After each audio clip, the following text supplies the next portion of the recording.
Hello, friends, and welcome to your Grow Groups this week. My name is Jessica, and we are so happy to have you joining us as we continue our series, The Bible Never Said. We're having a conversation about some phrases that get used in our culture and that sound kind of biblical until we think about it a little bit harder and realize that there's some better ways that we can say some things. This week, I'm joined by Pastor Chung Ho. How are you doing today? Good, how are you? Good. So glad to have you joining us. Thank you for inviting me. Yes, we're glad to have you. We've got an interesting one this week. We're talking about the phrase, love the sinner, hate the sin. Sweet. So we're going to start with a fun opener. What topic could you easily give a TED Talk about? So it's presenting a great idea in 18 minutes or less.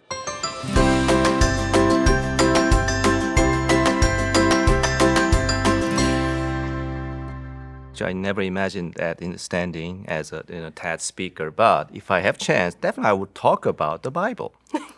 And then one of the topics we have for today is related to what Bible is not saying. That might be a very interesting topic for me. So maybe a little like a conversation about what do you believe what Bible says.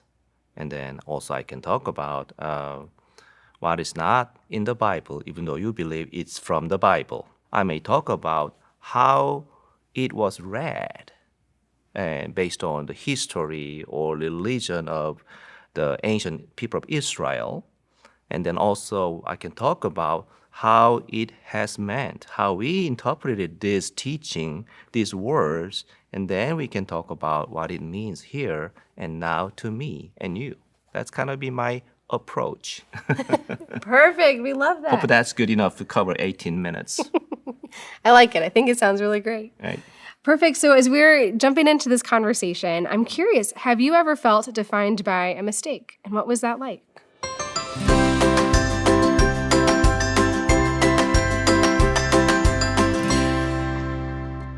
Yeah, I make a lot of mistakes, especially as a parent. I have two children. Hannah, my wife, and I, we talk about our mistakes and regret related to our first child, our experiment.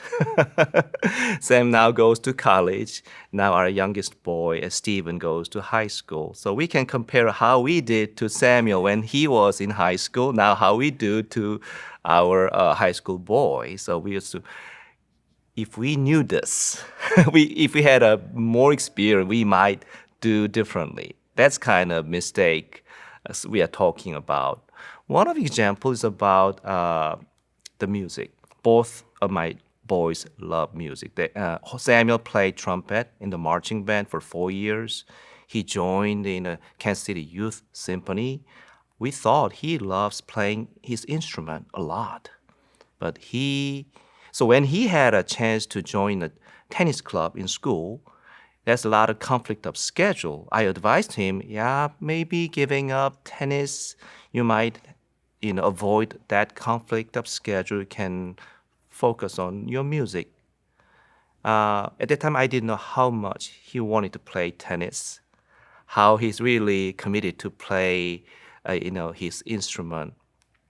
Now he's in college. He doesn't play his instrument any longer, but he plays tennis every day. So that's kind of example. If I knew better more, I might advise him better. So now, these days, we are just trying to help Stephen, he can enjoy fully his high school lives. So. Yeah.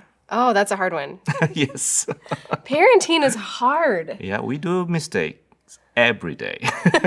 Trying to be better parent, better person through those mistakes and what we learned from it. So. Absolutely. I think I've actually talked about this, I think, in our video last week. When I lost my job several years ago, I felt defined by that. Like, so I'm a failure. But what helped change that was hearing the amount of more adult-tier adults that reached out and were like, oh, when I got fired from my first job, when that happened to me, and I was like, oh, this doesn't define me. This isn't the end of the road for me. I'm still good. I can still have redemption to move in that. Yeah, I remember somebody said, made a big mistake or big failure is better than mediocre success. So that might be a thing we can think about, right? I just remember chocolate chip cookies. They were a failure. They were messed up chocolate cookies. But instead we get the most popular cookie. Yeah.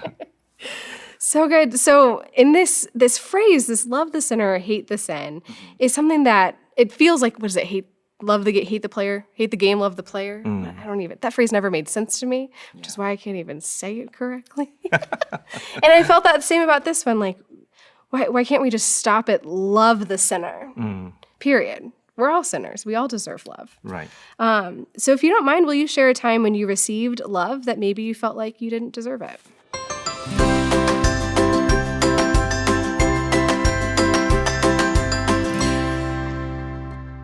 Maybe love from friends. I can think about two different groups of friends. One group is my early when I was in 20s, got friends. I had a small group Bible study together every weekend in the church. We were very close. But since I moved to Missouri over 20 some years ago, I barely had a connection with them. I didn't have a chance to celebrate their life events, their wedding, birth of their first child, whatever happened in their life.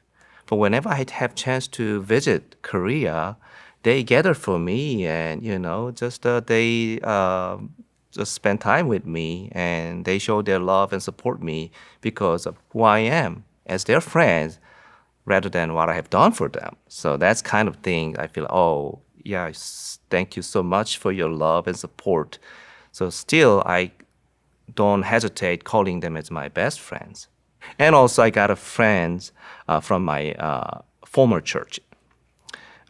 They are now connected on Facebook, social media, and not all of them, but some of them still pray for me, support for me.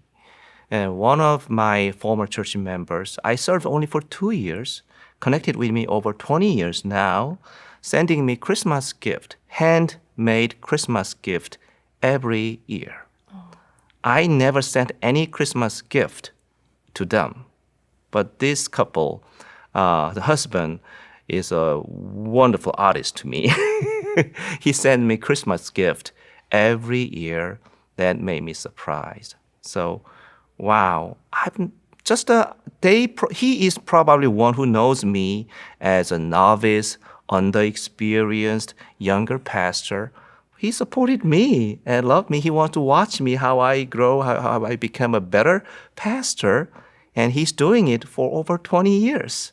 So that's great love I never thought I could have. Absolutely. Oh my gosh, that's so beautiful. Thank you. Yes, I love that about the connection we get to have within this like Methodist system. And it goes to show the value of relationships like you get to have in your grow groups and the people that surround us that remind us that we're loved, that we're worthy of being loved just because we're here. Yeah. Especially when I was, as I said, younger, underexperienced. They knew my mistakes probably a lot. Oh my goodness, what he's doing. They might think like that, but it didn't stop. They love me. So they supported me, and they're still doing it, and they're praying for me. And also I'm praying for their churches too. Yes. Absolutely. Oh my gosh, thank you for sharing that. It's this beautiful example that we just are to love others. We're to receive love well. Yes. And to continue that. Again, just even set the sin part down. We don't need the second half of that phrase, right? Just love one another, period.